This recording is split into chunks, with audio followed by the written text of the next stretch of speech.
자, 이번 시간은 제이슨에 대해서 설명을 하도록 하겠습니다.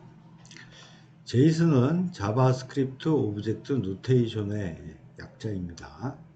그래서 요 제이슨이라는 것은 뭔가 하면 키와 값이 쌍으로 이루어진 데이터 오브젝트를 표현하는 표준 포맷입니다. 그래서 요 키 값 쌍이라고 하는 의미는 뭐냐면 요 키가 우리가 자바 클래스를 만들게 되면 거기에 있는 필드 또는 이제 DB 테이블을 만들게 되면 DB 테이블에 있는 필드에 해당되는 유사하게 해당되는 것으로서 이제 이름을 얘기를 하게 되는 것이죠. 그래서 어떤 이름을 붙이고 거기에 해당되는 값을 쌍으로 표현하는 이런 것을 여러 개 묶음을 만들어서 표현할 수 있게 만드는 표준 포맷이 되겠습니다. 그래서 요게 이제 굉장히 언어의 독립적이라고 얘기를 하는데, 저희가 이제 나와 있는 그 프로그램 언어들을 보면 뭐 자바도 있고 파이썬도 있고 C샵도 있고 이런 다양한 언어를 가지고 우리가 프로그램을 개발을 하게 됩니다. 그래서 서로 자료 자체를 주고받거나 할 때, 아니면 또는 이제 같은 언어 내에서도 마찬가지 뭔가 자료를 주고받을 때 특정 언어에 종속적이지 않고 독립적으로 뭔가 자료를 주고받을 수 있는 이런 용도로 사용되게 되고요. 특히 그 XML의 문제점을 해결하는 데 있어서 굉장히 지대한 공헌을 했기 때문에 굉장히 제이슨이라고 하는 자료 구조를 많이 사용하게 되는 겁니다. 그래서 왜 XML의 문제점은 그러면 뭐냐? 우리가 XML이라고 얘기하면 마치 HTML 태그처럼 이렇게 태그를 달아놓고 문서 또는 이제 자료 구조를 이렇게 만들어 놓고 그 안에 이제 데이터들을 집어넣었었는데, 이것은 그 데이터가 없어도 그런 자료 구조를 표현하기 위해서 그 태그들이 계속 같이 다녀야 됩니다. 그러다 보니까 실제 필요한 데이터는 조그만데 이 XML 태그라고 하는 이런 것 때문에 굉장히 자료량도 많아지고 이렇게 복잡해지는 이런 문제점들이 있었어요. 그래서 그런 것들을 해결하면서 순수하게 데이터로만 만들어서 제공할 수 있는 이런 부분으로 아주 좋은 표준이었기 때문에 굉장히 각광을 받고 있고 현재도 많이 사용하고 있습니다. 자, 그러면 이제 그 포맷 자체는 크게 오브젝트 타입이냐 어레이드 타입이냐로 이제 구분을 하는데, 여기 그림에서처럼 이제 오브젝트 타입인 경우에는 일단 중괄호로 크게 처음과 시작과 끝이 묶이게 되고요. 그 다음에 요 스트링, 즉 키에 해당되는 문자열과 그 다음에 땡땡, 그 다음에 실제 값, 그 다음에 또 값이 있으면 콤마, 이런 식으로 해서 계속 반복 구조 형태대로 표현하는 것이 오브젝트형이 되겠습니다. 또 이제 어레이 타입인 경우에는 이렇게 또 대괄호로 묶인 다음에 실제 값이 있고 또 여러 개 값이 있으면 콤마로 해서 계속 표현하는 이런 포맷으로 이루어져 있습니다. 그러면 여기 이제 이렇게 value라고 되어 있는 이 부분은 어떻게 되어 있냐? 이 value는 이것처럼 문자, 열도 될 수 있고 숫자도 될 수 있고 객체도 될 수 있고 어레이도 될 수 있고 이렇게 다양한 구조가 된다라는 것이죠. 즉 오브젝트 안에 여기 있는 value가 다시 오브젝트가 될 수도 있고 배열이 될 수도 있고요. 또 어레이 내에 들어가 있는 이 value가 다시 또 오브젝트가 될 수도 있고 values가 될 수도 있고 이런 식으로 해서 좀 우리가 필요한 자료 구조를 좀 자유롭게 우리가 원하는 구조 형태대로 만들 수 있는 것이 굉장히 큰 장점이 되겠습니다. 자, 그러면 예제가 되겠는데 이게 이제 제이슨 오브젝트의 예제입니다.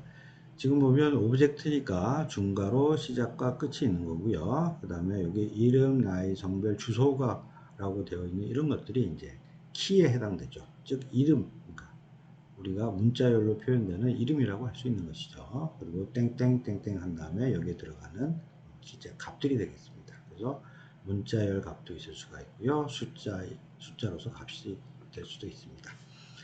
그 다음에 요 value 전체에 대한 부분들을 잘 보면 이 안에 value는 다시 또 배열, 어레이가 될 수도 있고요. 또 객체가 될 수도 있는 이런 형태로 표현이 가능합니다. 그리고 이쪽은 이제 어레이에 대한 예제인데, 어레이는 대괄호가 시작과 끝이 있고요. 이 안에 들어가는 이제 여러 개 방이 있는 개념이니까 그 방마다 들어가는 객체가 있는 것이 예제가 되겠습니다. 근데 요 안에 뭐 또 다시 어레이가 있을 수도 있고 스트링이 있을 수도 있고 넘버가 있을 수도 있고 이렇게 자유롭게 우리가 표현이 가능하다라는 것이에요.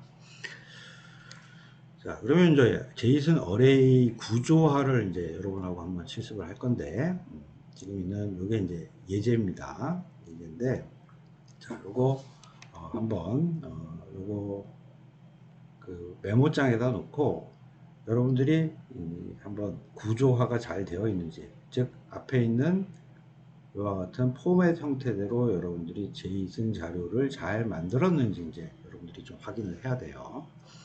그러면 이것들은 주로 어떤 방식으로 하게 되냐면 여러분들이 system.out.println에다가 놓고 이렇게 자료를 문자열로 바꾸어서 실제 콘솔 로그에다가 프린트를 하는 것이죠. 그래서 프린트를 해놓고 이 내용들이 이렇게 지금 계속 붙어 있으니까 과연 제이슨 포맷으로 제대로 만들어졌는지를 내가 확인하는 게 쉽지가 않죠. 그래서 이렇게 여러분들이 만든 다음에 쉽게 확인할 수 있는 방법을 한번 시범을 보이도록 하겠습니다. 자, 그러면 메모장을 한번 띄워서요. 메모장을 띄워서 지금 조금 슬라이드에 있었던 제이슨 어레이 구조로 되어 있던 데이터를 한번 카피를 해서 여기다가 갖다 놓겠습니다. 그 다음에 구조화 되어 있는 실제 결과물은 오른쪽에다가 이렇게 띄워 놓도록 하겠습니다.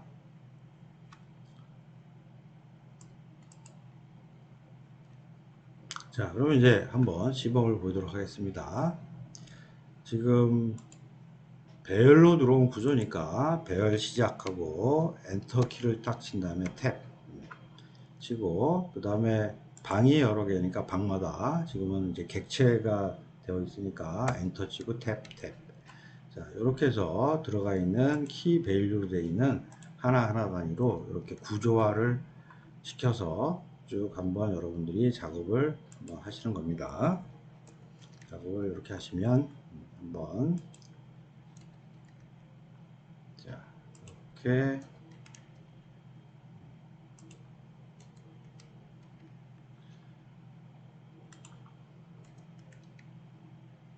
그럼 요게 이제 방 하나에 들어가 있는 객체가 마지막이네요.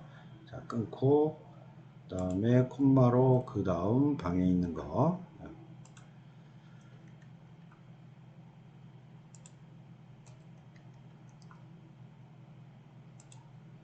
자, 이렇게 이제 계속 작업을 여러분들이 메모장에다 놓고 이렇게 작업을 해서 실제 제이슨 어레이 포맷에 맞게 우리가 만들었는지 확인할 때 이런 방법으로 여러분들이 사용하시면 되겠습니다.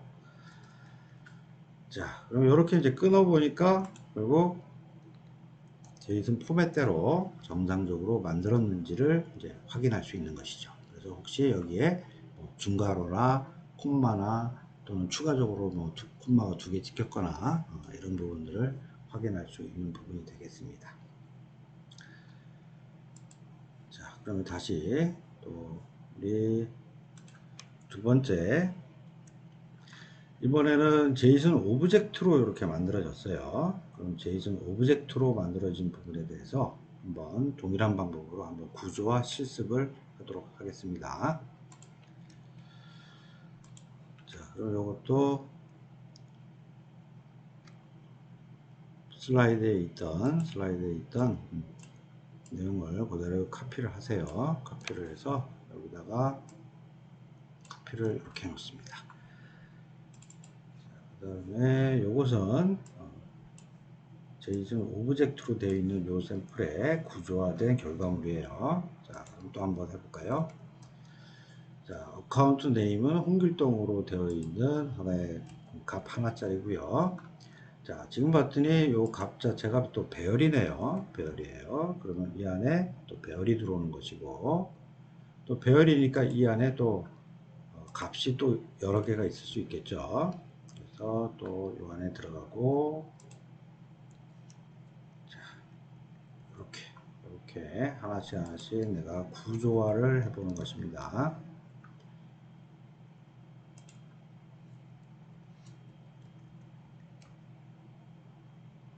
자, ID 8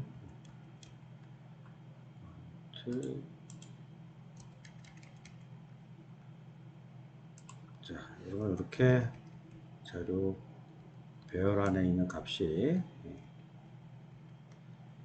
계속 이어지게 돼요.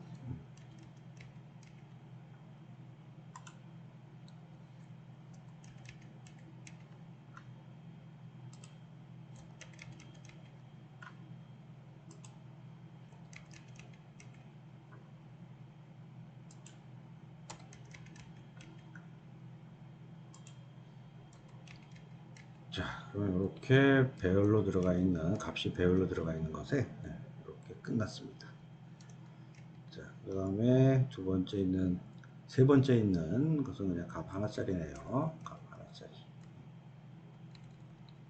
자, 이렇게. 예. 자, 이렇게 만들었더니 지금 이렇게 결과물처럼 이렇게 구조화를 시켰습니다. 그래서 여러분들이 이제 제이슨 자료 구조 형태대로 프로그램에서 만들면 요걸 system.out.println으로 이용해서 문자열에 넣어서 출력을 한 다음에 제대로 제이슨 포맷 형태대로 만들어졌는지 여러분들이 직접 확인할 때 사용할 수 있는 방법을 실습을 했습니다. 자, 한번 요거는 지금 설명한 것처럼 한번 따라서 다 해보기 바랍니다.